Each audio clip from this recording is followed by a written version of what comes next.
10 minutes left in the third period. The score is 4-1 on home ice, and the game ends 5-4.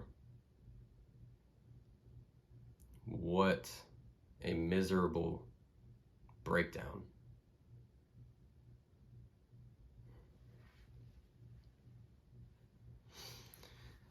So let's go through and see how this all happened. The first period, great, awesome. Lightning looked like they wanted to come out and just punch the Leafs in the throat and take this game. They come out, sustain pressure. The Leafs can't get set up in their own zone. They keep going back to their own bench, frustrated, and the Lightning keep putting pressure on them. They looked great to start this game. Cirelli with a cross check, so the Leafs do end up going on a power play, but they kill it off. Early in the power play, Hagel has a breakaway and is tripped, and he is awarded a penalty shot. That penalty shot is saved by Samsonov, so the score stays 0-0. Shortly after the penalty is killed, Nylander with the trip on Stamkos, so Lightning go on the power play. On that power play, Killorn, I'm going to keep saying his name because he had such a good game. Beautiful pass from Cooch, Hedman as well on the assist, and that makes it 1-0 with about 10 minutes left in the first. Really just that whole line altogether. Cirelli, Hagel, Killorn, great night. Hagel was relentless on his pressure, and the Leafs were really struggling in that first period. Killorn ends up getting two huge chances right in front of the net, but Samsonov again, big saves. And then right before the end of the first period, Sergachev scores from Kucherov and point, 2-0, going in to the first intermission. They looked really good. So, second period, you would expect a pushback from the Leafs after their pretty rough first, and that is exactly what you got. The pressure built up, and eventually they cash in on a tip in from Achari. Coming from Hull and O'Reilly, that's 4 minutes in, 2-1 Maple Leafs, and that is the first tip in of the night. This will be the theme for the Maple Leafs. Traffic in front of the net, Vasilevsky getting screened, and whether it just goes straight in or a tip in, they just allow them to sit in front of Vasilevsky. I'm sitting here watching it, even if the shot goes wide of the net or it does end up getting saved, I'm watching them just cause so much traffic in front of that. I'm like, get them out of the way, do something. It's frustrating to watch. I miss Chernak, I miss McDonough in games like these. The Lightning do end up pushing back after that goal by the Maple Leafs, but again, the Maple Leafs are looking a lot better than they did in the first period, and eventually they get a power play. Hedman with, I think they called roughing. That was a soft penalty. I mean, after every whistle throughout this whole series, there's been scrums, and then Hedman does it, and there's a penalty out of nowhere. So I guess they just didn't want all the scrums that they got in Game 3, so they wanted to call that on Hedman, send a signal, and that's what they got. They do end up killing that off, and then shortly after that, Stamkos has a fortunate bounce off his skate, goes in. That's 3-1 Lightning. That goal comes from Hedman and Perbix, and 3-1. Crowd's rocking, Amelie's rocking. Things are looking good. Then the Lightning end up going on a power play. Tavares with a high stick on Perbix, but that is killed off. But after it gets killed off, Killorn, second goal of the night from Hagel and Sergachev. An absolute snipe, top right corner over Samsonov's shoulder. And it is now 4-1. Looking good, right?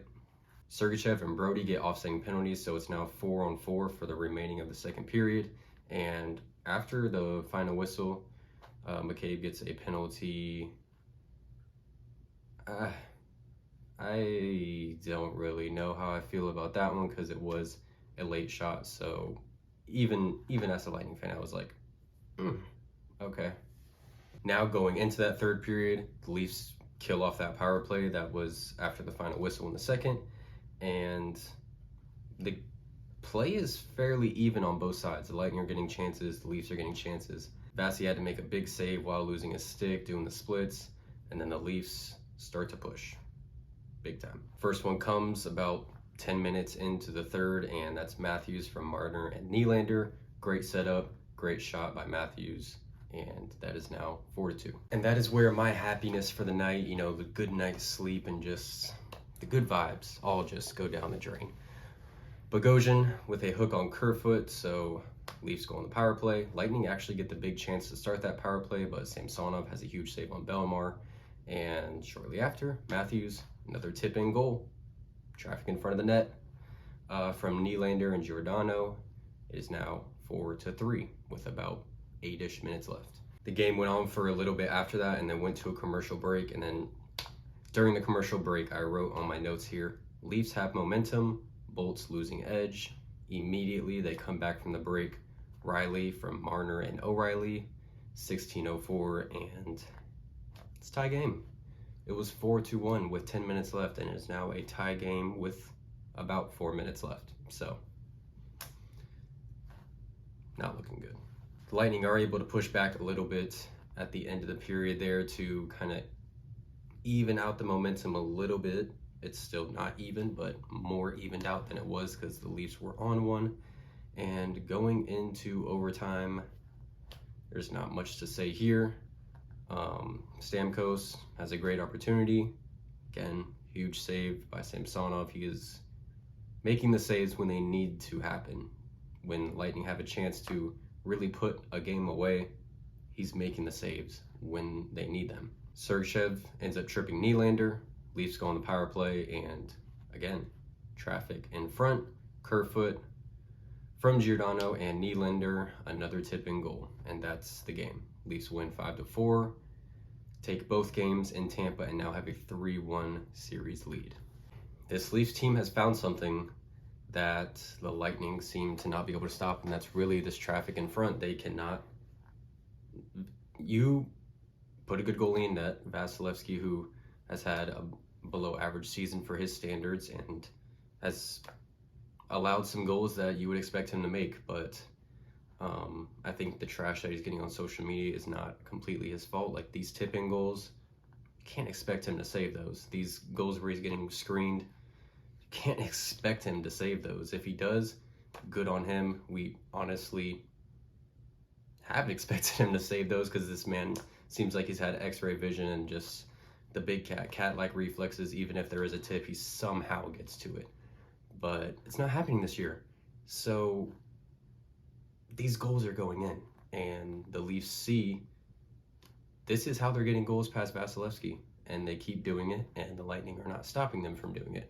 And it's really irritating to watch, just as a fan, literally just watching Leafs players stand right in front of Vasilevsky, and nothing's really happening about it. This Leafs team is gritty. They're not soft. They're going to get down low near the net, and they're going to cause issues. They're going to cause trouble.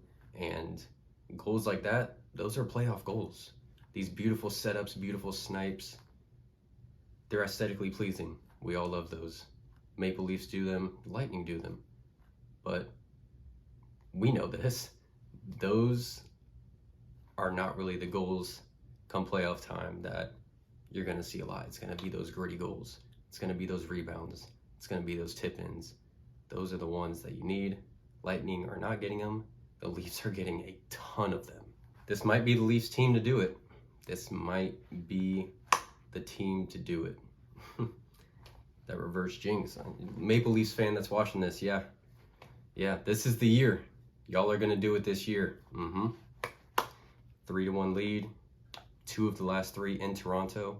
How can you guys not win this series? Come on. Please let that reverse jinx work.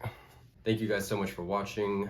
I would like to watch Avs Kraken right now, but don't know if I'm in the mood for hockey. Might just brush my teeth and go to sleep. So please like, subscribe, comment down below. It's probably going to come across more Leafs fans pages than Lightning pages. That's usually how losses work. Comment down below. Is this the year for you guys? Are you guys going to do it? A lot of you guys are probably not going to answer that, but hey, come on. Let me see the confidence. But thank you guys again. Peace.